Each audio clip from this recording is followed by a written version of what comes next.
નમસ્કાર બધાને. દ્રવ્ય અને વિકિરણના દ્વૈત સ્વભાવ આપણો લેક્ચર નંબર 8 રહેશે, જે આપણા આજનો છેલ્લો લેક્ચર રહેશે આ ચેપ્ટરનો. અને અગાઉ જેટલા બી દાખલા ગણાવ્યા છે એની તમારે વ્યવસ્થિત પ્રેક્ટિસ કરવાની છે અને તમને પેપરમાં તમારે એવા જ દાખલા જોવા મળશે, બરાબર? એને લગતા જ બધા. સ્ટાર્ટ કરીએ આપણે.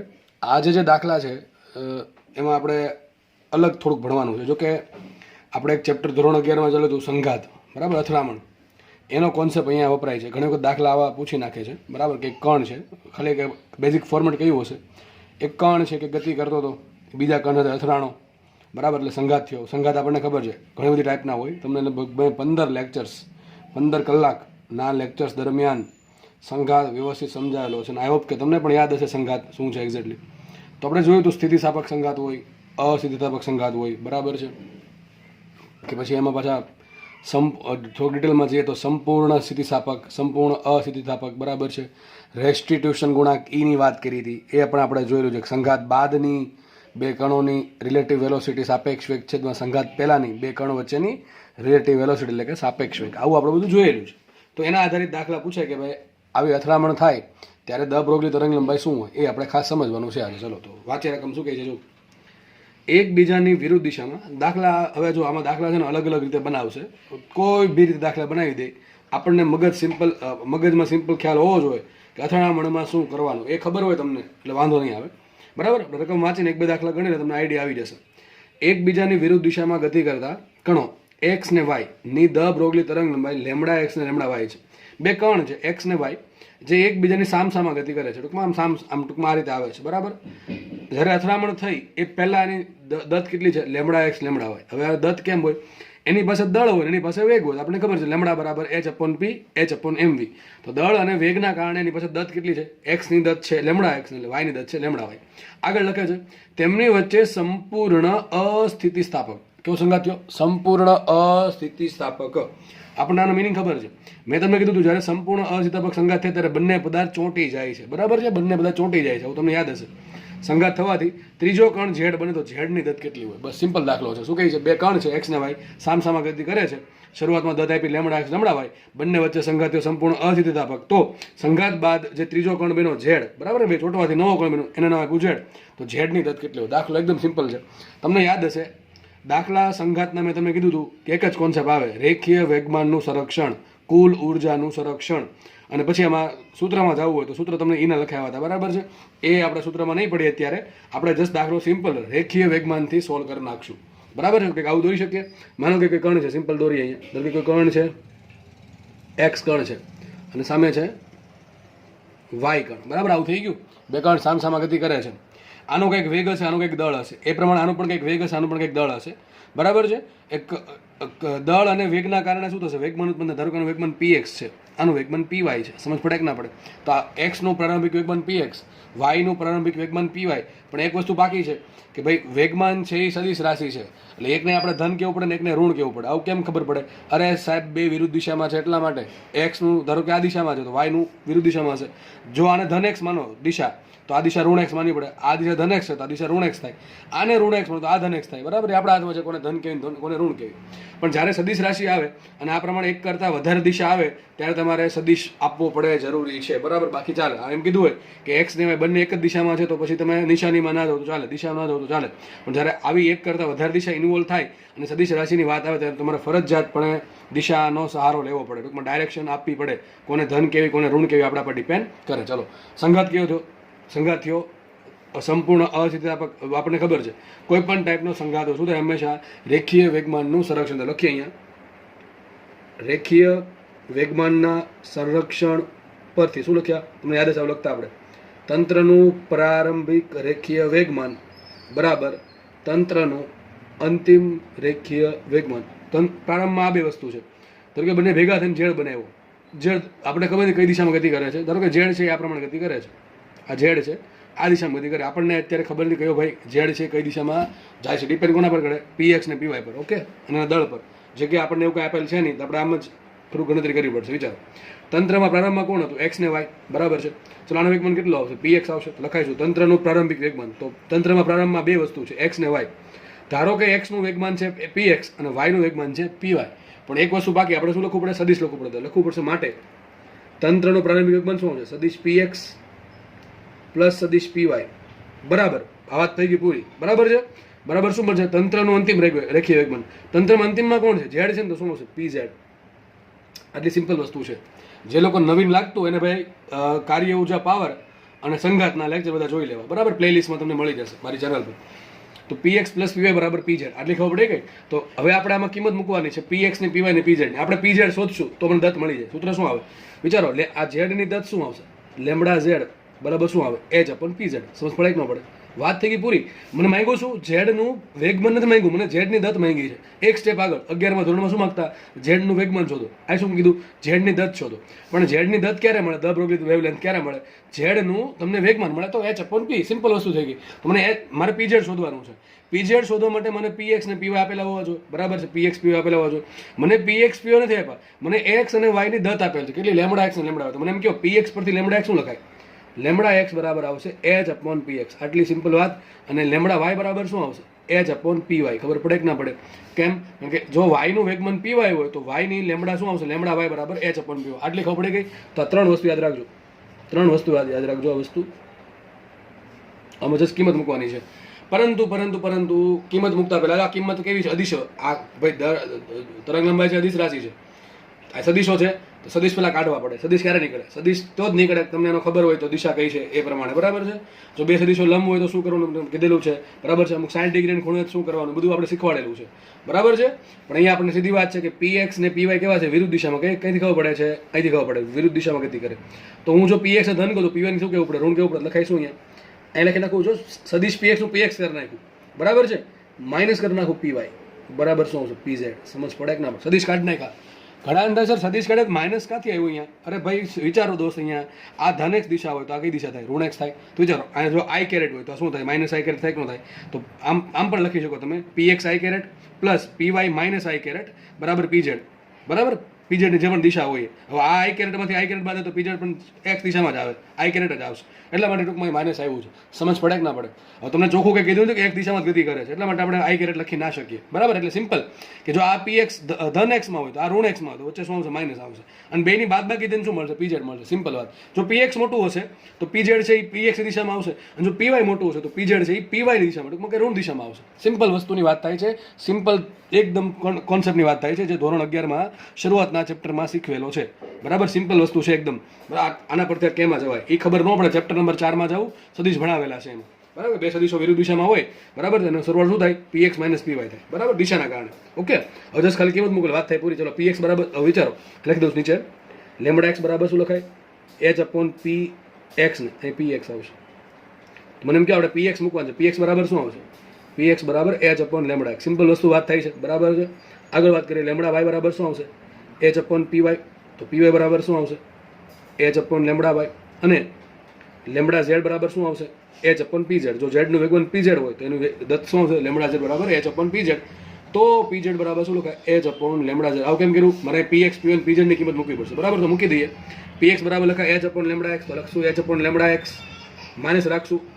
py બરાબર શું લખશું? h upon lambda y. h upon lambda y બરાબર pz બરાબર શું આવશે? h upon lambda z. શું આવશે? h upon lambda z. એ ઉપરથી h ઉડી ગયા. બરાબર? બધામાંથી કોમન નીકળે h ઉડી ગયા. તો શું વધે? 1 અપોન લેમડા x. અમારો જવાબ આવી ગયો 1 upon lambda x minus 1 upon lambda y બરાબર 1 અપોન લેમડા z. સમજ પડી ગઈ? આટલી ખબર પડી ગઈ? ઓકે. ચલો બધાને ખબર પડી ગઈ છે આટલી. ઓપ્શન પર ડિપેન્ડ કરે. જો તમને આ સ્વરૂપે આન્સર આપ્યો તો વાત થઈ ગઈ પૂરી. હજી કદાચ આવું કરી શકો કે આને અહીંયા ગુણો અને અહીંયા ગુણો, બંને એકબીજા સાથે ગુણીને ઊંધું કરી નાખો તો લખાશે આ પ્રમાણે. પણ લેમડા z બરાબર શું લખાશે? Lambda x lambda y. Lambda x lambda y છેદમાં શું આવશે? Lambda y minus lambda x. આ તમારો જવાબ. બરાબર છે. ધન રાખવાનું. કેવું રાખવાનું? ધન. તમને એવું લાગે કે લેમડા y મોટા છે તો lambda y minus lambda x લખવાનું. તમને એમ લાગે કે લેમડા x મોટા, શું લખવાનું છે? Lambda x lambda y. ટૂંકમાં માનાંક કરી દેવાનું. શું કરી દેવાનું? માનાંક. કેમ માનાંક કરવાનો સાહેબ? માનાંક એટલા માટે કરવાનું તરંગ લંબાઈ ઋણ ન હોય. કોઈ પણ તરંગની તરંગ લંબાઈ ઋણ હોય નહીં. સમજ પડે છે કે નહીં? આ થોડીક મેથેમેટિકલ વાત થઈ ગઈ પણ સમજવી જરૂરી છે.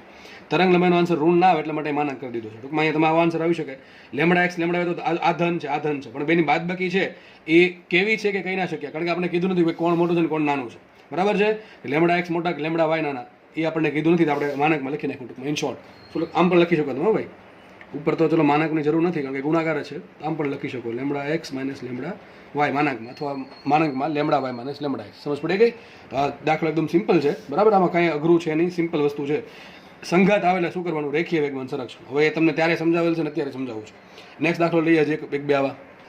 જો બે કણો એક્સ અને વાય એકબીજાને કાટખૂણે લેમડા એક્સ અને લેમડા વાય દત્તથી સંપૂર્ણ અસ્થિતિસ્થાપક રીતે અથડાય તો અંતિમ જે કણ બને ઝેડ એની દત્ત શોધવાની છે. આગળનો દાખલો છે જેવો જ દાખલો છે. ખાલી ફરક શું છે? બસ આટલો ફરક છે. આગળના દાખલામાં બંને કણો એકબીજાની વિરુદ્ધમાં અથડાણ હતા, એ કાટખૂણે અથડાય છે. તો કંઈ નહીં, દિશામાં ફરક પડે, દિશામાં ફરક પડે જવાબમાં ફરક પડે, બાકી કોન્સેપ્ટમાં કંઈ ફરક પડે. સમજી લઈએ. સપોઝ કે માની લો કે લેશું આપણે, માનો કે કોઈ કણ લઈ લે એક્સ, ધારો કે આ દિશામાં ગતિ કરતો હતો, નીચેથી કંઈક વાય આવે છે, બરાબર. સમજી લો, સિમ્પલ. વાય છે આ પ્રમાણે ગતિ કરે છે, બરાબર છે. એક કણ છે એક્સ, એ આ દિશામાં ગતિ કરે છે, ને વાય એક કણ બીજો વાય કણ છે વાય, ધારો કે ઉપર તરફ ગતિ કરે છે, બરાબર છે. સમજો કે બે એકબીજાને કાટખૂણે ગતિ કરે છે, ટૂંકમાં આ પ્રમાણે ગતિ થઈ ને, એકની આમ ને એકની આ રીતે, બરાબર છે, 90 ડિગ્રીની ખૂણે. તો બંને વચ્ચે કંઈક અથડામણ થશે. અથડામણ થવાથી નવો કણ બન્યો ઝેડ, કારણ કે બંને ચોંટી જશે. સંપૂર્ણ અસ્થિતિસ્થાપક મતલબ જ એ થાય કે કમ્પ્લીટલી નોન ઇલાસ્ટિક છે, બરાબર છે. કોલિઝન એટલે કે બંને કણ ચોંટી જશે. કયો કણ બનશે? ઝેડ બનશે. આપણે બધું નથી પડવાનું, સિમ્પલ આપણે એટલું વિચારવાનું છે કે ઝેડની દત્ત ક્યારે મળે, બરાબર છે. તો સૂત્ર શું આવશે? વિચારો, બધા સૂત્ર આ જ આવશે. લેમડા એક્સ બરાબર શું આવશે? લેમડા એક્સ બરાબર એચ અપોન પી એક્સ. એ તો કંઈ ફરક નહીં પડે. ધારો કે એક્સ કણનું વેગમાન પી એક્સ છે, દિશા કઈ છે આપણને ખબર છે. લેમડા વાય બરાબર શું આવશે? H upon p y. અને લેમડા ઝેડ બરાબર શું આવશે? H upon p z. અહીંયા પણ આપણે તમને હમણાં ખબર પડશે કે P x p Y P ઝેડની જરૂર પડશે, કરતાં બનાવી નાખીએ. પી એક્સ બરાબર શું આવશે? પી એક્સ બરાબર આવશે h upon lambda x. P y બરાબર શું આવશે? H upon lambda y. અને પી ઝેડ બરાબર શું આવશે? H upon lambda. આટલું થઈ ગયું, ત્રણ વસ્તુ. આ ત્રણ વસ્તુ ક્લિયર થઈ ગઈ એટલે 10 ખાલી કિંમત મૂકવાની છે. શું મૂકશું આપણે? કોઈ પણ સંઘાત માટે તમે લખવાનું આ પ્રમાણે કે કોઈ પણ પ્રકારના સંઘાત માટે રેખીય વેગમાનના સંરક્ષણ પરથી શું લખાશે? તંત્રનું પ્રારંભિક રેખીય વેગમાન, હું શોર્ટમાં બતાવું છું, બરાબર છે, ઇક્વલ ટુ તંત્રનું અંતિમ રેખીય વેગમાન. આટલું થઈ ગયું. હવે તમારે પ્રારંભમાં કોણ હતા? બે કણ હતા, પી એક્સ ને પી વાય. કંઈ પણ ખબર ના હોય દિશાની, આપણે શું લખવાનું? સદિશ પી એક્સ પ્લસ સદિશ પી વાય બરાબર શું બને? સદિશ પી ઝેડ. અમારા ઉપરથી સદિશ હટાવવા છે. ચલો, આગળ તો ખબર હતી કે બે સદિશો વિરુદ્ધ દિશામાં છે, તો આપણે ડાયરેક્ટ વાત બાકી કરી નાખી. એ પ્રમાણે બે સદિશો એક જ દિશામાં શું કરો? સરળો કરો સીધો. સદિશ કાઢીને વચ્ચે સરવાળો. વિરુદ્ધ દિશામાં 180 ડિગ્રીની ખૂણે શું કરવાનું? માઇનસ મૂકવાનું, બરાબર. તો આપણને બધાને ખબર છે. પણ સાહેબ અહીંયા શું કરવાનું? અરે બધાને ખબર છે. હું તમને એમ કહું કે એક સદિશ એ છે, એટલે કે સદિશ એ આ પ્રમાણે છે, સદિશ બી આ પ્રમાણે છે, બરાબર છે. બંનેનો સરળો થઈને સદિશ સી બને છે. તો સીનું સૂત્ર શું આવે કોઈ પણ ખૂણા માટે? આપણને ખબર છે. C square is equal to શું આવશે? A square plus b square plus 2ab cos theta. બધાને ખબર છે. શું આવશે? C square is equal to a square plus b square plus 2ab cos theta. કંઈ ખબર ન પડે મૂકી દે, ચલો વાંધો નહીં. ટૂંકમાં તમને જનરલ વસ્તુ કરાવું છું. અહીં કોઈ પણ ખૂણો આપે એના માટે. ચલો, તો શું સૂત્ર આવશે? P x square plus p y square plus સૂત્ર કંઈક આવું હતું. જો આવું યાદ કરો. C square is equal to, લખી દઉં અહીંયા, c square is equal to a square plus b square plus 2ab cos theta. તો આપણા માટે એ કોણ છે? અહીંયા પી એક્સ છે. બી કોણ છે? પી વાય છે. બંને છે, બંનેનો સદિશ સરળો થઈને શું બને છે?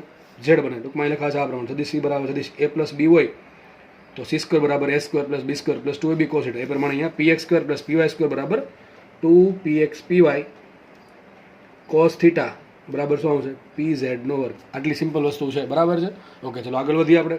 તો પી એક્સ પી વાય અને થીટા, બરાબર. એમાં થીટા કેટલા છે? કાટ ખૂણે.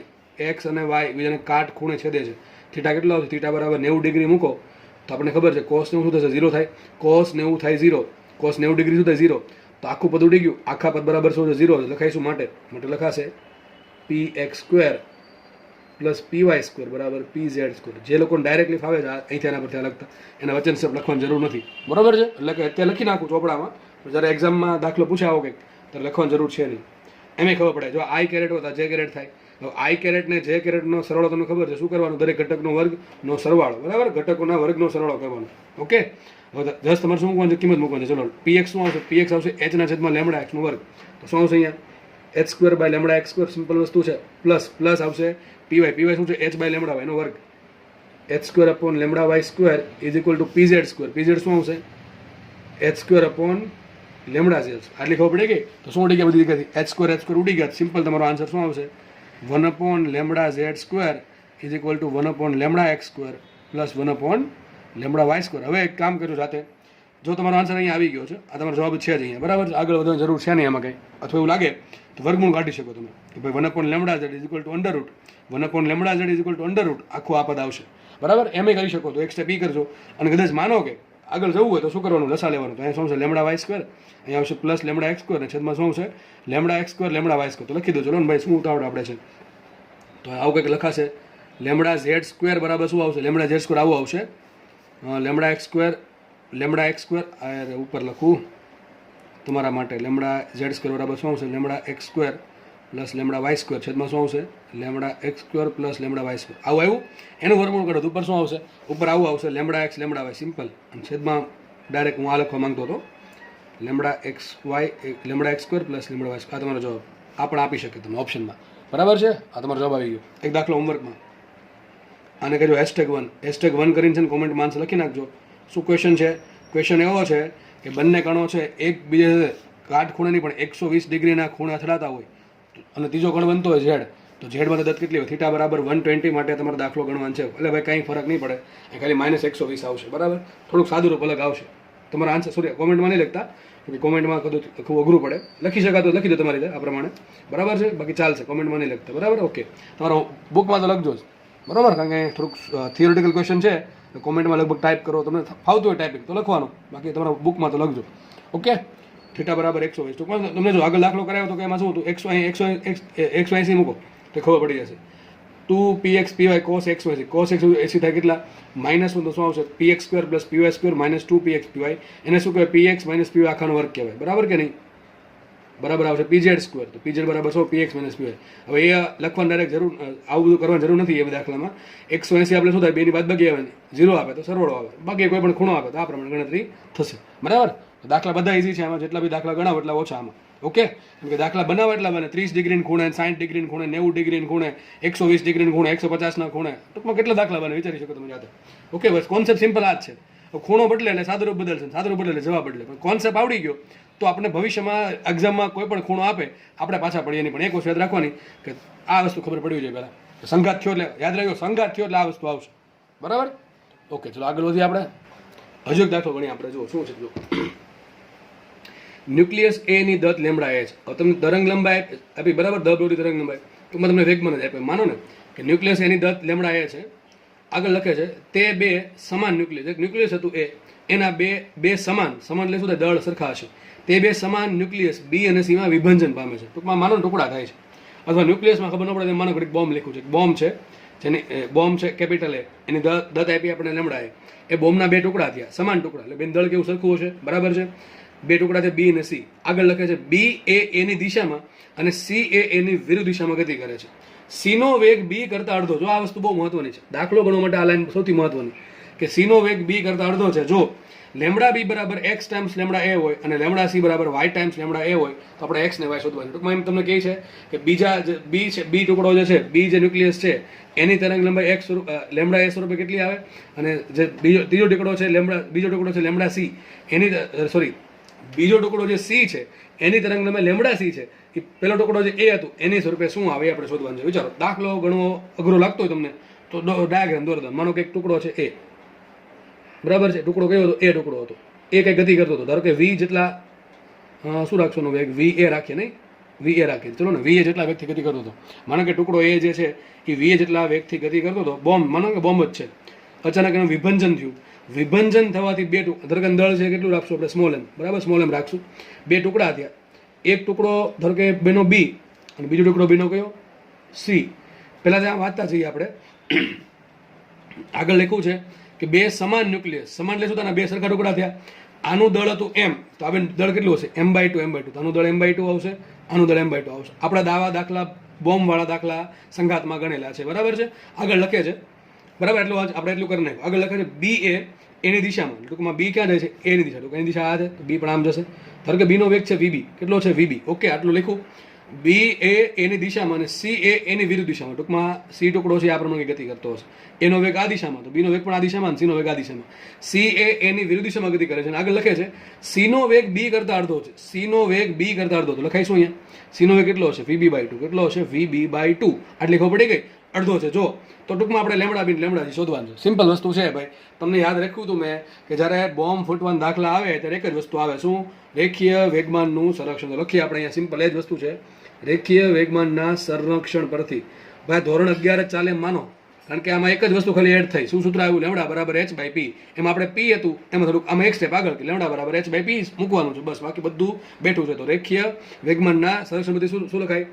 તંત્રનું પ્રારંભિક રેખીય વેગમાન બરાબર તંત્રનું અંતિમ રેખીય વેગમાન. શું લખાય છે? તંત્રનું પ્રારંભિક રેખીય વેગમાન બરાબર તંત્રનું અંતિમ રેખીય વેગમાન. એટલે ખબર પડે કે ચલો તંત્રનો પ્રારંભમાં કોણ હતું? ખાલી એક જ ટુકડો હતો, કયો? એ. તો લખાય શું? સદિશ પી એ.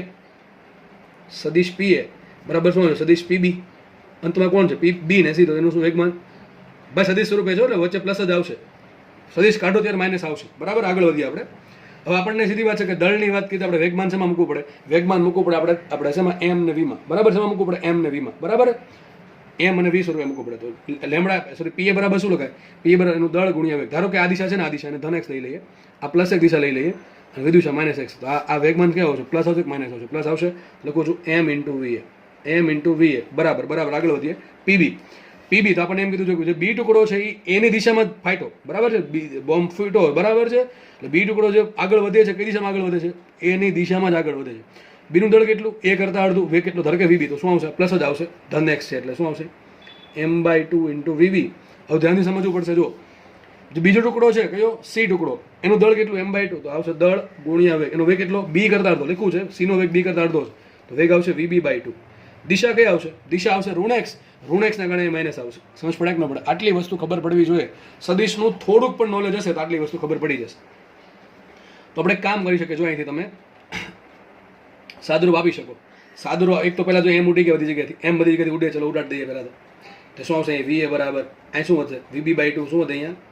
vb/2 માઇનસ એમ ઉડી ગયા એટલે શું હશે? vb/4. શું આવશે? vb/4. મને એમ સિમ્પલ વસ્તુ કયો, અડધા વીબીમાંથી ચોથા ભાગનું વીબી બાદ થાય તો હજી ચોથા ભાગનું વીબી વધે. તો ખબર ન પડે, દસા લઈ લેવાનું. શું આવશે અહીંયા?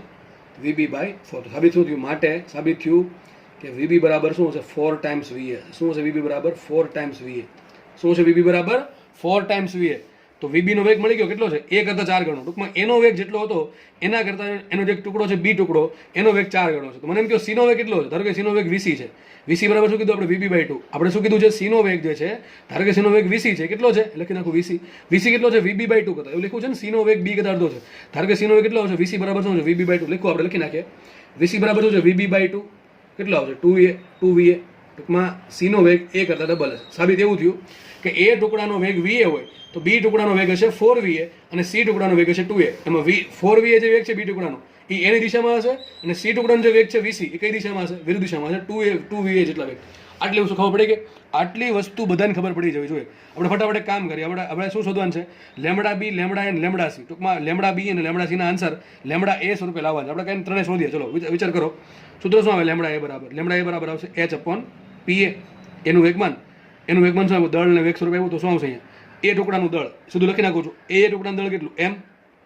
એ ટુકડાનું વેગ કેટલો? વીએ. વાત થઈ ગઈ પૂરી. આને આપણે સમીકરણ નંબર 1 આપો, 2 આપો, જે તમારે આપવો હોય. આગળ વાત કરીએ લેમડા બી. ચલો લેમડા બી બરાબર, ધ્યાનથી સમજો ભાઈ. લેમડા બી બરાબર શું આવશે? h/pb. h ભાગ્યા બી નું વેગમાન પીબી. ઓકે, આગળ વધીએ. h એમ રાખો. પીબી શું આવશે? પીબી શું આવશે વિચારો? બીજા ટુકડાનું દળ, બી ટુકડાનું દળ m/2 ઇન્ટુ એનો વેગ કેટલો છે? એનો વેગ વીબી. મૂકી દઈએ. VB is equal two h/. જો વીબી આપણે હવે બીનો લેમડા બીનો આન્સર લેમડા એ સ્વરૂપે લાવવાનું છે. લેમડા બરાબર શું? h/mv. તો વીબી બરાબર મારે એ સમથિંગ લખવું પડે. એટલા માટે આ વસ્તુ કરી. સમજ પડે હું શું બોલું છું? મારે લેમડા બી છે એ લેમડા એ સ્વરૂપે લાવવાનું છે. લેમડા એ છે h/mva. ચલો અહીં h/m તો આવી ગયું, પણ વીબી ની જગ્યાએ વીએ લાવવું પડે. વીબી બરાબર કેટલા વીએ છે એ શોધી નાખ્યું સાઈડમાં. એટલા માટે શોધ્યું છે. દરેક વસ્તુનું કંઈક કારણ છે. આ કરવાનું કારણ આ છે. બરાબર. મેં વીબી બરાબર શું મૂકવું છે? 4v. એટલા માટે તો મૂકીએ અહીંયા m/2 એમને ઇન્ટુ વીબી બરાબર શું છે? 4 ટાઈમ્સ વીએ. તો શું આવશે? h ના છેદમાં એ બે વધશે ને, 2mva. ખબર પડે કે ન પડે? શું આવશે? લેમડા બી બરાબર h ના છેદમાં 2mva. પરંતુ સાહેબ h/mva ટૂંકમાં આ પદ બરાબર શું લખે? લેમડા એ લખે. સાબિત શું થયું? લેમડા બી બરાબર શું આવશે? લેમડા બી બરાબર લેમડા એ ભાગ્યા 2. શું આવશે? આટલી ખબર પડે કે ન પડી? તો તમારો આન્સર આવી ગયો. લેમડા બી બરાબર શું આવશે? લેમડા એ ભાગ્યા 2. તો વિચારો તમે શું કીધું? લેમડા બી બરાબર x ઇન્ટુ લેમડા એ. તો x બરાબર શું આવશે? 1/2. શું આવશે? x બરાબર 1/2. આટલી બુદ્ધિ ચાલવી જોઈએ લખવાની. બરાબર. આપણે આગળ વધીએ. થઈ ગયું આટલું? આગળ વધુ આપણે જુઓ. તો ટૂંકમાં તમને લેમડા બી મળી ગયા. સેમ વસ્તુ લેમડા સી માટે કરવાનું છે. લેમડા સી બરાબર શું આવશે? એચ અપોન પીસી, ટૂંકમાં સીનું વેગમાન. ચલો સીનું વેગમાન શું આવશે જોઈ લે આકૃતિ આપણે. સીનું દળ કેટલું m/2, સીનું દળ m/2 ગુણ્યા વેગ. વેગ કેટલો? ધારો કે વીસી છે, બરાબર ને? વીસી કેટલો છે? વીબી કરતા અડધો. વીબી કેટલા છે? 4va. તો વીસી બરાબર શું છે? 2va. તો મૂકીએ આપણે h upon m/2 into 2va, બરાબર. વીસી બરાબર શું મૂકીએ? 2va. 2 ઉડી ગયા. શું આવ્યું? h/mva. શું આવ્યું? h/mv. તો લેમડા સી બરાબર શું આવ્યું? લેમડા સી બરાબર છેલ્લે આવ્યું, ભેગું કરી દઈએ. લેમડા સી બરાબર શું આવ્યું? h upon mva. પણ સાહેબ h અપોન mva તો લેમડા એ કહેવાય. શું આવ્યું? લેમડા એ. તો સાબિત શું થયું? સાબિત થયું આવું, લેમડા સી બરાબર લેમડા એ અને લેમડા બી બરાબર આવ્યું લેમડા એ ભાગ્યા 2. તમને માંગ્યું શું? માંગ્યું તમને એક્સ ને વાય શોધવાનું કીધું છે. તો લેમડા બી બરાબર એક્સ ટાઈમ્સ લેમડા એ હોય તો લેમડા બી બરાબર એક્સ ટાઈમ્સ લેમડા એ. તો એક્સ બરાબર શું આવશે? એક્સ બરાબર આવશે અડધું 1/2. અને શું લખ્યું છે? લેમડા સી બરાબર વાય ટાઈમ્સ લેમડા એ. તો લેમડા સી બરાબર વાય ટાઈમ્સ, એટલે કોઈનું હતું એક હોય. શું આવશે? વાય બરાબર 1. આ તમારા જવાબ આવી ગયા. એક્સ ને વાય શોધો, બરાબર છે? તમારા જવાબ અહીંયા આવી જાય છે. દાખલો ઇઝી છે, કેલ્ક્યુલેશન વધારે છે, પણ આવી કેલ્ક્યુલેશનથી તમે ટેવાયેલા છો, બરાબર. હવે તો નેક્સ્ટ દાખલો જોઈએ આપણે. જો દાખલો, આ દાખલો જોવાનો જ પહેલાં. એમ દળનો કણ વી વેગથી સ્થિર પડેલા m/2 દળ સાથે સંપૂર્ણ સ્થિતિસ્થાપક સંઘાત અનુભવે. સંપૂર્ણ સ્થિતિસ્થાપક સંઘાત અનુભવે તો સંઘાત બાદ તેમની દત્તનો ગુણોત્તર શોધો. વિચારો શું કહે છે. જો હવે એક કામ કરીએ, આવું કંઈક દોરી દઈએ આખું, તમને ખબર પડે. માનો કે એક દળ છે, અહીંયા એનો વેગ v છે. ધારો કે હું m1 કહી દઉં છું. m1 બરાબર m આપ્યા અને v1 બરાબર v આપ્યા. એક દળ છે m1, એનું મૂલ્ય m છે. એ v1 બરાબર v વેગથી ગતિ કરતો હતો, આગળ વધે છે. એની આગળ એક m/2 દળનો પદાર્થ પડ્યો. કેટલો પડ્યો? તો m2 બરાબર શું આપ્યા મને? m/2. એના માટે v2 કેટલા છે? 0. પ્રારંભિક વેગ 0 છે. બંને વચ્ચે સંઘાત થયો. તમને યાદ હોય આવું આપણે કરતા હતા, આવું આપણે આકૃતિ દોરતા હતા. ક્યાં? યાદ કરો, સંઘાતના દાખલામાં. તમને યાદ હશે, જેણે 15 લેક્ચર વ્યવસ્થિત જોયા હશે, ફરી પાછા ક્યારેક રિવિઝન કર્યા હશે તો યાદ હશે. ભાઈ યાદ રાખજો, તમે કદાચ વ્યવસ્થિત રીતે લેક્ચર જોયા હોય, 15 સારી રીતે લખ્યું હોય, દાખલા ગણ્યા હોય, પ્રેક્ટિસ કરી હોય, બરાબર છે, બીજા દાખલા સોલ્વ કર્યા હોય, છતાં પણ તમે જો એ રિવિઝન નહીં કરો તો તમને ધીમે ધીમે ભૂલાતા જશે. એ પાક્કું છે. ભૂલાવાના સેન્સમાં એટલે કે કોન્સેપ્ટ તો ખબર જ છે, પણ એને તાજો કરવો પડે. એ તાજો તો જ થશે જો આપણે રિવિઝન કરશું તો. જે લોકોને એવું લાગતું હોય કે મને સંઘાત ધીમે ધીમે ભૂલાઈ ગયો છે, જ્યારે સાહેબે ભણાવ્યો હતો, જ્યારે લેક્ચર જોયા હતા ત્યારે મને વ્યવસ્થિત આવડતું હતું સંઘાત, કોલિઝન, પણ અત્યારે થોડીક તકલીફ પડે છે સમજવામાં. તો હજી કહું છું, રિવિઝન કરજો. રિવિઝન વગર તમારે કોઈ પણ એક્ઝામમાં માર્ક્સ નહીં આવે. કોઈ પણ એક્ઝામમાં માર્ક્સ નહીં આવે. આ કડવી સચ્ચાઈ છે, યાદ રાખજો. એટલે જેટલી વસ્તુ છે, રિવિઝન જેટલું મહત્વ છે એટલું કોઈ મહત્વ નથી તમારે, બરાબર છે. એકાદ ચેપ્ટર કોઈને વાંચવાનું રહી ગયું હોય, હોશિયાર વિદ્યાર્થી ગયું હોય, માનો કે એટલે એક્ઝામ્પલ છે, તો એકાદ ચેપ્ટર કદાચ વાંચવાનું રહી ગયું હોય તો ચાલે, તો એટલો ફરક નહીં પડે. પણ સામે જેટલા બી ચેપ્ટર, બરાબર છે, ફિઝિક્સમાં ધારો કે 30-31 ચેપ્ટર છે, પણ 30 ચેપ્ટર જો રિવિઝન નહીં થયું હોય ને તો બહુ અઘરી તકલીફમાં મુકાઈ જશો. એટલે હું એમ કહેવા માંગુ છું કે તમે રિવિઝનનું મહત્વ સમજો. દો ઘણાને એવું હોય આપણે એક વખત વાંચી નાખ્યું છે એટલે મનમાં આ બેસ બધું યાદ રહી જાય. નહીં થાય. આ બની શકે, દાખલા આવડી જાય, પણ જેવું ટફનેસ લેવલ વધારે, હાર્ડનેસ લેવલ વધારે, તેના માટે રિવિઝન તો કરવું જ પડે. થશે એવું ધીમે ધીમે તમને 12મું યાદ રહેતું જશે ને 11મું ભૂલાતું જશે. જો આવું થયું તો તમારા માર્ક્સ નહીં આવે. એના માટે તમારે ફરજિયાતપણે ધોરણ 11નું રિવિઝન કરવું જ પડશે. જે લોકો જેટલી જલ્દી આ વસ્તુ સમજી જશે એના મને સ્કોર કહેજો, ઘણો બધો સારામાં સારો સ્કોર આવશે. એ પછી નીટની એક્ઝામ હોય, જીની એક્ઝામ હોય, બરાબર. દાખલો ગણીએ આપણે અત્યારે તો સેમ વસ્તુ આપણે સંઘાતમાં કરતા હતા, બરાબર. 15 લેક્ચર ભણ્યા હોય 15 કલાકમાં, 15 કલાકથી વધારે છે આમ તો. આ પ્રમાણે બરાબર સ્ટાર્ટમાં આવું છે. સંઘાત પહેલા કન્ડિશન છે કે એક m દળનો કણ v વેગથી ગતિ કરતો હતો, આગળ એક m/2 દળનો પદાર્થ પડ્યો છે, સ્થિર પડ્યો. શું કીધું છે? સ્થિર પદાર્થ. સ્થિર પડેલા પદાર્થ સાથે કયો સંઘાત અનુભવ્યો? સંપૂર્ણ સ્થિતિસ્થાપક સંઘાત અનુભવ્યો. ધારો કે સંઘાત બાદ પેલા પદાર્થનું દળ તો કે બદલે નહીં, દળ તો એમ જ છે, બરાબર, એમ જ છે. ધારો કે એનો વેગ થઈ ગયો v1 અને બીજો કણ જે છે એનો વેગ થઈ ગયો v2 બરાબર. દળ શું છે? m/2.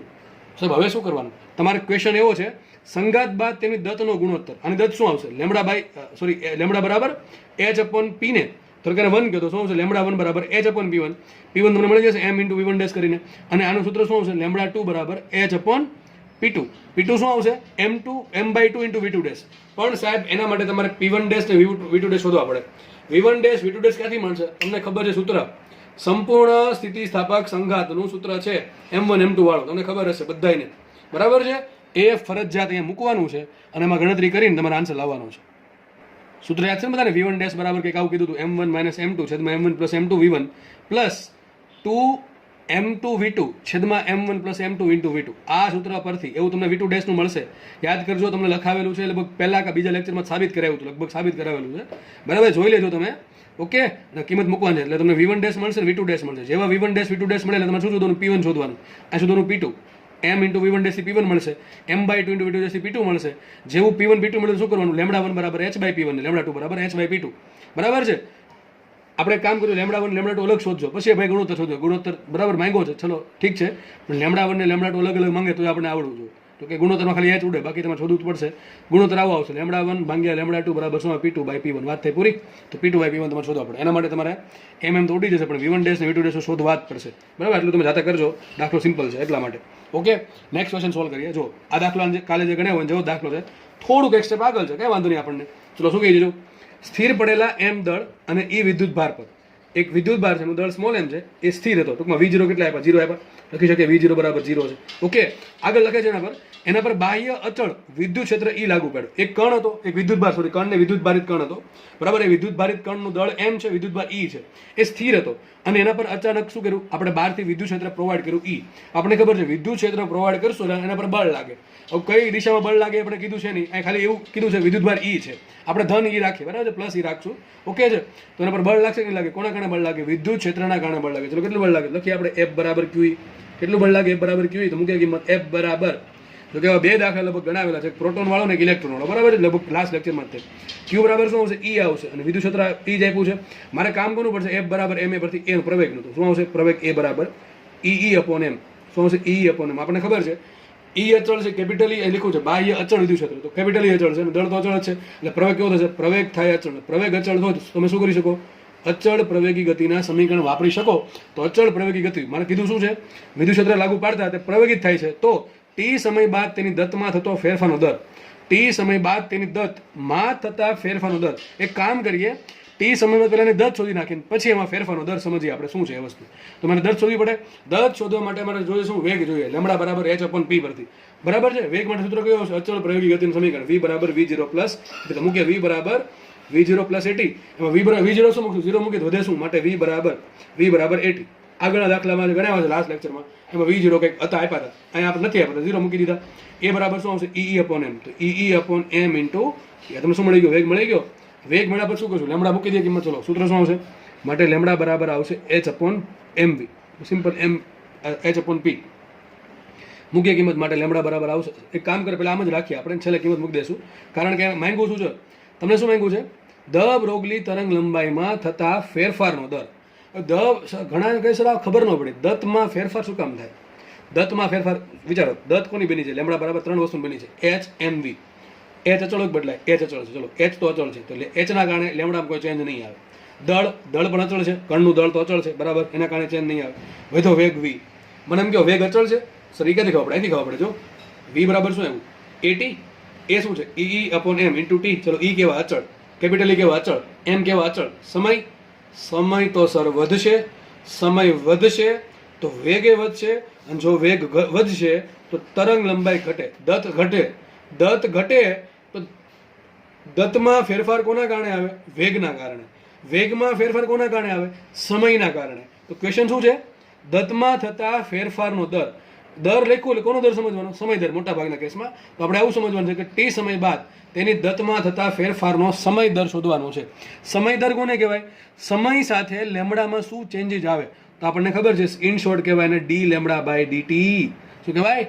d λ by dt. આ વસ્તુ કરવાની છે, વિચારો. હવે આ બધાને આવડવું જોઈએ. આ પદનું વિકલન કરતા બધાને આવડવું જોઈએ. ચલો, વિકલન કરતા આવડશે કે નહીં આવડે? તમે એક કામ કરો, છો એક કામ કરી શકો તમે, એક કામ કરો, h અપોન mv છે ને, અને આમ લખાય h ભાગ્યા m ઇન્ટુ v. આમ લખાય ના લખાય? પહેલાં આમ શું કામ લખું? જો કે તમે આમે કરી શકો છો, પણ સિમ્પલ આ સારું રહેશે, ઇઝી રહેશે. બરાબર, કારણ કે h અચળ છે ને m અચળ છે. તો કામ કરવાનું છે આપણે, લેમડાનું વિકલન કરીએ આપણે, સોરી લેમડાનું વિકલન કરવાનું છે t સાપેક્ષે. ડાયરેક્ટ નો થતો, બે રીત છે આમાં, મેં થોડા ખબર છે બે રીત કઈ કઈ. એક તો તમે આમે કરી શકો d λ by dv into dv by dt. તો સેમ વસ્તુ થશે, આ જ થશે. બરાબર છે, આ જ વસ્તુ થશે. ઓકે, અને આમનો ભાઈ ડાયરેક્ટ ભાઈ વિકલન કરો d λ બાય dt નું. ચલો, એના માટે તમારે ભાગાકારનો નિયમ વાપરવો પડે. શું થશે વિચારો? ભાઈ છેદનો વર્ગ, છેદ શું છે? v, તેનો વર્ગ કરો, છેદનો વર્ગ, પછી છેદ અચળ રાખીને અંશનું વિકલન. અંશ શું છે? d બાય dt, અંશ શું છે? h by m. ભાઈ આ આવડવું જોઈએ. જેને આ નથી આવડતું એ કામ કરે, લગભગ તમને ચેપ્ટર નંબર 3માં શીખવાડેલું છે વિકલન, બરોબર છે, એ જોઈ લેજો. અથવા હમણાં ધોરણ 11માં એક લેક્ચર મૂક્યો છે વિકલન આધારિત. મેથ્સવાળાને તો કોઈ વાંધો નહીં હોય, મેથ્સવાળાને હજી આમાં વાંધો હોય તો મેથ્સ બહુ અઘરું છે એવું માની લેવું, બરોબર છે. જોકે નહીં, કોઈને વાંધો નહીં, આટલું વિકલન તો બધાને આવડતું જ હશે. ખાસ બાયોલોજીવાળા માટે છે કે આ કદાચ ભાગાકારનો નિયમ યાદ ના હોય, બની શકે યાદ ના હોય, બરાબર છે. યાદ ના હોય તો જોઈ લેવું, બરાબર. અથવા એ શીખી લો શું કરવાનું, છેદનો વર્ગ કરો, પછી છેદને અચળ રાખીને અંશનું વિકલન કરો. અંશનું શું છે h/m, અંશનું વિકલન માઇનસ કરવાનું, અંશને અચળ રાખીને, અંશ શું છે h/m, અંશને અચળ રાખીને છેદનું વિકલન, છેદમાં શું છે v, dv/dt, કોની સાપેક્ષ, સમય સાપેક્ષ. આ થઈ ગઈ વાત પૂરી. તો d/dt, તો d/dt બરાબર શું મળશે? અથવા ભાઈ મેથ્સ વાળા તમે આમે કરી શકો છો, d/dv કરો તો ખબર પડી જાય -1/v² આવશે, ઇન્ટુ શું કરવું પડે, ઇન્ટુ dv/dt, dv/dt અહીંથી મળી જશે, e/m જેવો આન્સર આવશે, બરાબર, ઇન્ટુ ગુણાકારનું. ફટાફટ આપણે અહીંયા આગળ વધીએ તો છેદમાં 20² એમને આવશે, છેદમાં 20² એમને રાખો, છેદમાં 20² એમને રાખો. વિચારો અહીંયા જુઓ શું છે, v એમને રાખીએ આપણે, d/dt ઇન્ટુ h/m. h/m આ કઈ અચળ છે, અચળનો એટલે શું આવે, 0 આખું પદ થઈ જાય, આગળનું 0 થઈ જશે, માઇનસ, જો આખું પદ 0 થઈ ગયું, 0 ઇન્ટુ v 0, આગળ h/m એમને વધશે, h/m એમને વધશે, ઇન્ટુ dv/dt. હવે dv/dt આપણે શોધવા પડશે. dv/dt શું આવશે, અહીંથી આવશે. વિચારો v કેટલા છે, e/m ઇન્ટુ t, લખી દઉં છું એ સાઈડમાં. v બરાબર છે e/m ઇન્ટુ t. તો મને કહો dv/dt શું આવશે, dv/dt બરાબર. ચલો આનું વિકલન કરો, e/m તો અચળ છે, e/m તો અચળ છે, અને t નું t સાથે વિકલન શું થાય, 1 થાય, તો શું લખશું આપણે, e/m ઇન્ટુ આવશે e/m, બરોબર કે નહીં? આટલું લખાય કે નહીં, ખબર પડી ગઈ? તો જવાબ આવી ગયો. માટે d/dt બરાબર શું આવશે, વિચારો, -h/m માઇનસ h/em/m², બરોબર કે નહીં? h/em/m², માઇનસ એનો રાખવાનું, v² શું આવશે, v² આવશે આ e² t²/m², શું આવશે, e² t²/m². ખબર પડી કે નહીં? તો તમારો જવાબ આવી ગયો છે. m² ઉડી ગયા, ઉપર જો શું વધશે, તો -h વધશે, -h વધશે, ને છેદમાં શું આવશે, m² ગયા, e ગયા, તો શું આવશે અહીંયા e/t². આ તમારો જવાબ. કે ભાઈ જે દત્ત છે, દત્ત એમાં સમય સાથે આ પ્રમાણે ચેન્જીસ આવે. સર માઇનસ શું બતાવે છે, માઇનસ બતાવે છે ઘટાડો, સમય જેમ વધે એમ લેમડા ઘટે, માઇનસ એમ કહે છે. થાય એવું, થાય છે એવું. જેમ સમય વધશે, જેમ સમય વધે એમ વેગ વધે, જેમ વેગ વધે એમ લેમડા ઘટે, તો જે અંતિમ તરંગ લંબાઈ હશે પ્રારંભિક કરતાં કેવી ઓછી હોય, એટલા માટે ફેરફાર શું આવ્યો, માઇનસમાં આવ્યો. માઇનસ શું બતાવે છે, લેમડા છે એ સમય સાથે આ મુજબ ઘટશે. જોકે આવા દાખલા મોસ્ટલી જીમાં આવે છે, દાખલો જીનો જ છે. નીટમાં ક્યારેક ચાળા આવા બહુ ઓછા કરે, નીટવાળા, એનટીએવાળા, બરાબર છે, પણ પૂછી ના કરે, તમને આવડવું જોઈએ. ટૂંકમાં ફેરફાર માંગે તો આ પ્રમાણે ગણતરી કરવાની, બરાબર. ફેરફાર, સમયનો ફેરફારનો દર, એટલે ટૂંકમાં શું થશે, આ પ્રમાણે વિકલન કરવું પડશે. આ થોડુંક પદ અલગ છે, કારણ કે છેદમાં પદ જો અંશ અચળ છે પણ છેદ બદલે છે, એટલા માટે છેદ આપણે વિકલન કરવું પડશે, આ પ્રમાણે કરવું પડશે, બરાબર. ઓકે, ચલો આગળ વધીએ. નેક્સ્ટ દાખલો જોઈએ. નેક્સ્ટ દાખલો તમને બધાને આવડવો જોઈએ, બધાને દાખલો આવડવો જોઈએ. ટ્રાય કરો, જાતે આવડી જાય, બરાબર છે. પછી હું ગણાવું, જોઈ લેવું. ચલો શું કહે છે, જો દાખલા આપણે આગળ ગણેલા એટલા માટે કહું છું. વિદ્યુત ક્ષેત્ર E આપ્યું, કેટલું આપ્યું, -E0 k². ટૂંકમાં આમાં ખાલી દિશા ઉમેરી છે. આગળ જે વસ્તુ હતી ને કે વિદ્યુત ભાર અને વિદ્યુત ક્ષેત્ર મૂક્યો, એ જ દાખલા, પણ દિશા થોડાક છે. એટલે ટૂંકમાં સદિશને સોલ્વ કરતા તમને આવડે તો દાખલો આરામથી સોલ્વ થઈ જશે. ચલો શું કહે છે, વિદ્યુત ક્ષેત્ર સદિશ E બરાબર -E0 k² વિદ્યુત ક્ષેત્રમાં m દળનો કણ, એટલે જો વિદ્યુત ભારિત કણ, m દળનો વિદ્યુત ભારિત કણ પ્રારંભિક વેગ સદિશ v બરાબર v0 i² v0 j² ના વેગથી દાખલ થાય છે. તેની પ્રારંભિક દત્ત λ0 છે, તો t સમય બાદ તેની દત્ત શોધો. લખી નાખજો, વિદ્યુત ભાર કેપિટલ E લેવો, તેનો વિદ્યુત ભાર E લેવો, જે આપ્યો લઈ લેવો, વાંધો ચલો E લઈ લઈએ આપણે. તો ક્યુ કે તો ક્યુ લેવો, આપણે E રાખીએ સિમ્પલ. ચલો તો ક્યુ રાખો, ક્યુ રાખો, ચલો ક્યુ લઈ લઈએ, જનરલ વસ્તુ, ક્યુ લેવો, કંઈ વાંધો નહીં. ચલો તો દાખલા આગળ ગણાવ્યા છે. શું મને કીધું, જો એક કણ છે, એનો પ્રારંભિક વેગ કેટલો, જો એનો પ્રારંભિક વેગ આટલો, આ પ્રારંભિક વેગ છે. લખીએ આપણે એનો પ્રારંભિક વેગ શું આપ્યો, સદિશ v બરાબર v0 i² plus v0 j². મને કહ્યું પ્રારંભિક વેગનું મૂલ્ય શું હશે, લખીએ આપણે પ્રારંભિક વેગનું મૂલ્ય શું હશે. વિચારો, સદિશનું મૂલ્ય શું કરવાનું પડે, x ઘટકનો વર્ગ y ઘટકનો વર્ગ, બંનેના વર્ગનો સરવાળો. તો આનો વર્ગ કરો, v0², આનો વર્ગ કરો, v0², બંનેના વર્ગનો સરવાળો. તો શું આવશે, v0² પ્લસ v0² આવશે 2v0², અને એનું વર્ગમૂળ શું આવશે, √2v0. આટલી વસ્તુ તો બધાને આવડવી જોઈએ, આટલી વસ્તુ તો આવડવી જોઈએ. આ લેવલ પર પહોંચીને, ધોરણ 12ના આ લેવલ પર હજી જો આ ન આવડતું હોય તો આપણે ગંભીર સમસ્યામાં છે, માની લેવું. બરાબર છે, બની શકે બોર્ડે માંડ પાસ થાય, સમજ પડે કે નહીં કે સદીશનું મૂલ્ય કઈ રીતે શોધવું, એ હજી ફાફા પડતા હોય તો બહુ અઘરી મુશ્કેલીમાં તમે છો, બરોબર છે. ટૂંકમાં આપણે આગળ કંઈ કર્યું નથી એવું સાબિત થાય. તો પ્રારંભિક વેગનું મૂલ્ય મને આટલું મળ્યું. મને પ્રારંભિક દતે આપી, કેટલી આપી? લેમડા 0. સૂત્ર શું આવશે લેમડા 0નું? તો પ્રારંભિક દત કેટલી છે? લેમડા 0. સૂત્ર શું આવશે? લેમડા 0 બરાબર h/p0 પ્રારંભિક વેગમાન, બરાબર કે નહીં? અથવા h/mv0, m ઇન્ટુ v0 મૂકવો પડશે. દળ કેટલું એનું m છે, પણ પ્રારંભિક વેગ કેટલો છે? √2v0. આ મૂકવું પડે, બરાબર. એ ભૂલ પડવાનો ચાન્સીસ છે. ફરીથી સમજો, પ્રારંભિક દળ રોગલી તરંગ લંબાઈ તમને આપી લેમડા 0, બરાબર છે. પ્રારંભિક દળ આપી લેમડા 0. સૂત્ર શું આવે પ્રારંભિક દળનું? h/p0 પ્રારંભિક વેગમાન, બરાબર છે. હવે પ્રારંભિક વેગમાન શું હોય? દળ ગુણ્યા પ્રારંભિક વેગ. હવે પ્રારંભિક વેગ છે એ સદિશ સ્વરૂપે નથી મૂકવાનું. લેમડા અદિશ રાશિ છે, તો બધી એમાં જે વસ્તુઓ છે પણ અદિશ જ આવશે, બરોબર કે નહીં? તમારે વેગનું મૂલ્ય મૂકવું પડે, પ્રારંભિક વેગનું મૂલ્ય મૂકવું પડે. એટલા માટે આ સ્ટેપ શોધું. તમને આઈડિયા આવવો જોઈએ સર આ સ્ટેપ કેમ ગણ્યું હશે. હું ભાઈ હંમેશા કહું છું કે હું એક પણ સ્ટેપ વધારાનો કોઈ દિવસ ગણીશ નહીં. ગણવા પાછળ કંઈકનું કંઈક કારણ હોય. હવે તમને ધીમે ધીમે હું ના કહું તો પણ તમને સમજ પડવી જોઈએ. આ ગણવા પાછળનું કારણ એ છે કે મારે પ્રારંભિક દત શોધવી હતી. કેમ શોધવી હતી? આપી છે, મારે આન્સર છે લેમડા 0 સ્વરૂપે લાવવાનો છે. અમારો આન્સર ડાયરેક્ટલી લેમડા 0 સ્વરૂપે નહીં આવે. મારો આન્સર તો HMV ટૂંકમાં એ સ્વરૂપે આવશે, બરાબર છે. એટલા માટે મારે લેમડા 0 પહેલાં શોધી નાખી સાઈડમાં આપણે. તો લેમડા 0 બરાબર આવશે h/છેદમાં પ્રારંભિક વેગમાન. પ્રારંભિક વેગમાન શું થાય? દળ ગુણ્યા વેગ. વેગનું મૂલ્ય આવશે. મને વેગ આપ્યો પણ કેવો આપ્યો? સદિશ સ્વરૂપે આપ્યો. એનું મારે મૂલ્ય શોધવું પડે. તો v બરાબર આપ્યા v0 i caret plus v0 j caret. એ પ્રારંભિક વેગ છે. એનું મૂલ્ય શું આવશે? √2v0. શું આવશે? √2v0. તો પ્રારંભિક વેગમાન શું આવશે? દળ ગુણ્યા પ્રારંભિક વેગ. તો આવશે m √2v0. લખીએ શું અહીંયા? લેમડા 0 બરાબર આવશે h/√2mv0. આ તમારો આપણે સમીકરણ નંબર 1 આપીએ. આગળ રકમ વાંચીએ. હવે આ બિચારો વિદ્યુત ભાર જે છે ક્યુ વિદ્યુત ભાર, એમ દળનો વિદ્યુત ભાર, બરાબર છે. ક્યુ વિદ્યુત ભાર આટલા વેગથી v0 સદિશ v બરાબર v0 i caret plus v0 j કેરેટના વેગથી ગતિ કરતો હતો ત્યારે તરંગ લંબાઈ આટલી હતી, દત આટલી હતી. અચાનક શું થયું? એના પર આપણે બહારથી સદિશ e બરાબર -e0 i કેરેટ જેટલું વિદ્યુત ક્ષેત્ર પ્રોવાઈડ કર્યું. હવે આટલું વિદ્યુત ક્ષેત્ર પ્રોવાઈડ કર્યું તેના પર બળ લાગે. શું લાગે? બળ લાગે. ચલો કયું બળ લાગશે વિચારો. સદિશ f બરાબર શું આવશે? સદિશ f બરાબર q સદિશ e. કેમ સર સદિશ સ્વરૂપ આવ્યા? અત્યાર સુધી આપણે સદિશ મૂક્યું નતું. અહીંયા કેમ મૂકવું પડે છે? અહીંયા મને બધી વસ્તુ સદિશમાં આપી એટલા માટે મૂકવું પડે છે. જો ખાલી એમ કીધું હોત કે વિદ્યુત ક્ષેત્ર e બરાબર -e0 છે, સોરી ખાલી e0 છે, તો આપણે આ બધું કંઈ કરવાની જરૂર નથી. અત્યારે સદિશ મૂકવો પડશે. ચલો વિચારીએ. સદિશ f બરાબર શું આવશે? સદિશ f બરાબર, ચલો q કેટલા છે? q તો q જ છે. q જ છે. સદિશ e કેટલા છે? સદિશ e છે -e0 k કેરેટ. આપણે આમ જ રાખશું. શું આવશે? -e0 k caret. મારે તમને ખબર છે કે બળ કરતા પ્રવેગની જરૂર પડે તો આપણે શું કરીએ? f બરાબર મૂકી દઈએ m સદિશ છે. શું મૂકી દઈએ? m સદિશ છે. ભાઈ f સદિશ રાશિ તો એ પણ સદિશ રાશિ થાય લખાઈશું. માટે સદિશ એ બરાબર શું છે? સદિશ એ બરાબર આવશે આ લખાયા નામ -q/m ઇન્ટુ k કેરેટ. વિદ્યુત ક્ષેત્ર ઋણ દિશામાં લાગે છે, ઋણ k કેરેટમાં એટલે ઋણ ઝેડમાં. તો બળ પર ઋણ ઝેડમાં લાગશે તો પ્રવેગ પણ ઋણ ઝેડ દિશામાં. માને શું બતાવે છે? દિશા બતાવે છે. કઈ દિશા? ઋણ ઝેડ, બરાબર છે. આપણે આમ રાખશું.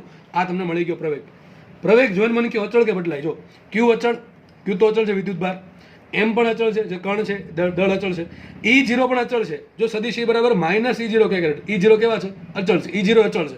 દિશા અચળ, ટૂંકમાં આખો પ્રવેગ અચળ છે. અને પ્રવેગ અચળ હોય, પ્રવેગનું મૂલ્ય અચળ છે અને પ્રવેગની દિશા અચળ છે. પ્રવેગ ક્યાં લાગશે? Only in the negative Z direction, બરાબર. ઋણ દિશામાં લાગશે, ઋણ ઝેડ દિશામાં, નેગેટિવ ઝેડ ડાયરેક્શનમાં. તો બધું અચળ છે તો આપણે શું કરીએ? અચળ પ્રવેગી ગતિના સમીકરણ લખી નાખીએ. પ્રવેગ અચળ. દાખલો એ જ છે પણ અહીં સદિશ સ્વરૂપે છે, બસ એટલો ફરક છે. સદિશ સ્વરૂપે દાખલો છે. આગળ દાખલો ગણાવે જેવો દાખલો છે. મૂકીએ આપણે. સૂત્ર શું આવશે? v બરાબર v0 પ્લસ એ પણ આપણે સદિશ સ્વરૂપે વાપરવું પડે. સદિશ v બરાબર શું આવશે? સદિશ v0 પ્લસ સદિશ a ઇન્ટુ t. મૂકીએ કિંમત ફટાફટ. સદિશ v બરાબર શું આવશે? સદિશ v બરાબર, ચલો v0 કેટલા? v0 એટલે પ્રારંભિક વેગ.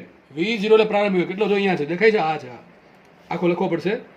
v0 i caret plus v0 j caret plus કરીએ પ્લસ સદિશ at. ચલો એ કેટલા છે? એ છે -QE0/m, બરાબર ને? આ એનું મૂલ્ય ઇન્ટુ t 12 લખે k કેરેટ. આ લખવા પડી કે ન પડી? આ તમારો આખો સદિશ વેગ આવ્યો, સદિશ સ્વરૂપે આવ્યો.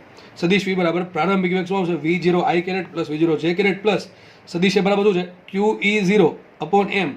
આગળ માઇનસ લખી નાખે t ઇન્ટુ k કેરેટ. આટલી ખબર પડે કે હવે મને કહો કે મારે દત શોધવી છે, ટી સમય બાદ દત શોધવી હતું. ટી સમય બાદ દત શોધવું શું પડે મારે? લેમડા બરાબર એચ અપોન એમવી. શું શોધવું પડે? H upon m v. પણ મારે ટી સમયનો વેગ મૂકવો પડે. આ ટી સમયનો વેગ સદિશ સ્વરૂપે મૂકવો પડે કે મૂલ્ય મૂકવું પડે? મૂલ્ય મૂકવું પડે. કારણ કે લેમડા સદિશ રાશિ નથી, અદિશ રાશિ છે, એનું ખાલી મૂલ્યની જરૂર પડે. તો મારે મૂકવું પડે વેગનું મૂલ્ય ટી સમય બાદ. તો ટી સમય બાદ વેગ આટલો છે સદિશ સ્વરૂપે, એનું મૂલ્ય શું હોય? તો તમને ખબર છે 3 ઘટક છે, આઈ કેરેટ, જે કેરેટ ને કે કેરેટ. તો કરવું શું પડે? દરેક ઘટકનો વર્ગનો સરવાળો ને વર્ગમૂળ. તો ડાયરેક્ટ લખી નાખું છું, વેગનું મૂલ્ય શું આવશે? વેગનું મૂલ્ય આવશે અંડરરૂટ દરેક ઘટકનો દરેક ઘટકનો વર્ગનો સરવાળો ને વર્ગમૂળ કાઢી નાખ્યું. ચલો આનો વર્ગ શું થશે? v0 સ્ક્વેર, આઈ કેરેટનો ઘટકનો વર્ગ v0 સ્ક્વેર, જે કેરેટના ઘટકનો વર્ગ v0 સ્ક્વેર પ્લસ આ minus q E0 t by m, એનો વર્ગ શું થાય? Q square E0 square t square by m square. તો લેમડા શું છે? સીધું લખી નાખું છું, લેમડા બરાબર એચ અપોન એમ વી. શું છે? એચ અપોન એમ વી ને વી કયો છે? આ છે મુખ્ય કિંમત. તો એચ અપોન એમ વીમાં શું આવશે? ચલો વિચારો. અહીં v0 પ્લસ v0 બરાબર. એક કામ કરે, એમ છે ને એમાં એક કામ અલગ પેજમાં લખું. તો છેલ્લે આપણે શું આવ્યું હતું? લેમડા બરાબર એચ અપોન એમ વી આવું આવ્યું હતું ને. અને આપણે કિંમત મૂકવાની છે કોની? વીની કિંમત મૂકીએ. તો એચ એમને રાખો, છેદમાં એમ રાખીએ. વી આટલા છે. આ v0 square plus v0 square થશે 2v0 સ્ક્વેર. અંડરરૂટમાં લખીએ, અંડરરૂટમાં થોડુંક મોટું પદ છે, 2v0 સ્ક્વેર પ્લસ આવશે અહીંયા શું આવશે? Q square E0 square t square by m. આટલું થશે કે નથી? આ તમારો જવાબ છે. પરંતુ આપણે આન્સર છે ને લેમડા 0 સ્વરૂપે લાવવાનું. કોણ સ્વરૂપે લાવવાનું છે? લેમડા 0 સ્વરૂપે. એક કામ કરીએ, મારે લેમડા 0 સેટ કરવું તો મારે એચ જોઈએ. ચલો એચ તો આવી ગયો, એમ જોઈએ, એમ તો આવી ગયો. બે વસ્તુ જોઈએ. √2 તો આપણે ગુણી નાખશું, ભાંગી નાખશું. કામ કરીએ v0 જોઈએ, v0 જોઈએ તો કામ કરીએ v0 માંથી કોમન કાઢીએ. v0 સ્ક્વેર કોમન કાઢો તો લખાશે આવું. ત્યાંથી સમજો, બાકી ઉપરથી જશે. લેમડા મેથેમેટિક્સ જ છે. એચ ના છેદમાં એમ રાખીએ. આમાંથી v0 સ્ક્વેર કોમન કાઢું. v0 સ્ક્વેર કોમન કાઢીશ, પણ મારે પહેલાં અંડરરૂટ આપવું પડે. અંડરરૂટ થઈ જશે એનું v0. આવી ગયું v0. અહીંયા શું વધશે? અહીંયા વધશે 2 plus q square E0 square t square by m square v0. થઈ ગયું આટલું? આટલી વાત પતી ગઈ. હવે શું કરવું પડે? જો અહીંયા √2 છે બરાબર. તો એચ અપોન એમ v0 આવી ગયો. અને કામ કરે √2 વડે ગુણ નાખો અને √2 વડે ભાંગી નાખો. તો આ જે એચ અપોન √2 એમ v0 છે એના બરાબર શું લખાય? લેમડા 0. શું લખાય? લેમડા 0 લખી દઈએ. માટે લેમડા બરાબર આવશે √2 લેમડા 0. શું આવશે? √2 લેમડા 0 છેદમાં under root 2 plus q square E0 square t square by m square v0 square. આ તમારો જવાબ આવી ગયો. ઘણી વખત શું કરે? લસા લઈ લેશે. અહીંયા લસા લઈ લેશે એટલે છેદ કોમન થઈ ગયો. એટલે અંડરરૂટને શું આવશે? 2m સ્ક્વેર v0 સ્ક્વેર લખી દઉં બરાબર. લેમડા બરાબર અને છેદમાં શું આવશે? એમ સ્ક્વેર વી સ્ક્વેર એમ સ્ક્વેર v0 સ્ક્વેર. એનું વર્ગમૂળ ગણો એટલે થશે એમ v0 ઉપર જશે તો આમ પણ આવશે √2 એમ v0 લેમડા 0 છેદમાં આપે તો હવે ઓપ્શન આપે તો 2 times m square v0 square plus q square E0 square t square. દાખલો સોલ્વ થઈ ગયો. આન્સર જોઈને વિચિત્ર લાગે પણ દાખલો ઇઝી છે, ખબર છે મને. દાખલો ઇઝી છે. સદીશ થોડું કંઈ ફાવતું હોય છે ને એને કાંઈ આમાં અઘરું નથી ભાઈ. હા, ઘણાને શું લાગે દાખલો લેન્ધી હોય ને તો એને અઘરો લાગવા માંડે. ખબર નહીં કેમ. કોન્સેપ્ટ અઘરો હોય ભાઈ. આ ક્યારેક બને કે ભાઈ ઘડીક સમજ ના પડે, કોમ્પ્લિકેટેડ વસ્તુ હોય ઘડીક સમજ ના પડે, પણ એ સમજ પાડવા માટે થોડુંક પાછળનું બેઝિક ક્લિયર હોવું જોઈએ, જે દાખલામાં જરૂર છે. હવે આ દાખલામાં તમને સદીશની નોલેજ ના હોય તો દાખલો 100% તમને અઘરો જ લાગશે. કંઈ સમજ નહીં પડે આમાં. સદીશ આવડવા જરૂર. સદીશની ટૂંકમાં પાછળ જે બી કોન્સેપ્ટ ચાલે છે એ આવડવા જરૂરી છે. જેમ કે F બરાબર Q. હવે આ તમને ખબર છે સૂત્ર ક્યાંથી આવ્યું તો તમે તકલીફમાં મુકાઈ દો બરાબર. એટલે મને કહું છું પાછળનો કોન્સેપ્ટ ક્લિયર રાખવા. એટલે એના માટે રિવિઝન જોઈએ.